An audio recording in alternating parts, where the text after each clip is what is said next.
حياكم الله من مملكة المغرب الشقيقة، بالتحديد من إقليم إفران. اليوم الثلاثاء 21 رمضان لعام 1447. تساقط الثلوج كما تشاهدون بشكل غزير جدا في بداية فصل الربيع. الثلوج كانت تتساقط في الشتاء، كما تشاهدون الثلوج تتساقط بشكل غزير لهذا اليوم من الساعة 9 صباحا في بداية فصل الربيع.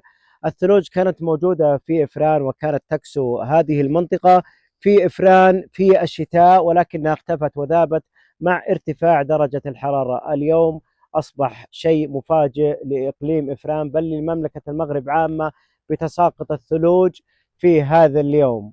كما تشاهدون النهر والبحيرات متواجدة بين الثلوج، كذلك الحيوانات مستمتعة بهذه الثلوج. نعم، هي مستمتعة لأن الأجواء ليست باردة بالبرودة الشديدة التي تميت الحيوانات أو قد تضرنا نحن.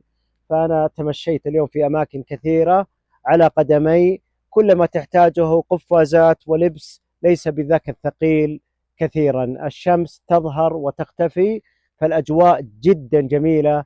الثلوج مواعدين فيها إلى اليوم مساء وقد تستمر إلى غد. أخوكم محمد حمود الكريدة، إقليم إفران، مملكة المغرب الشقيقة.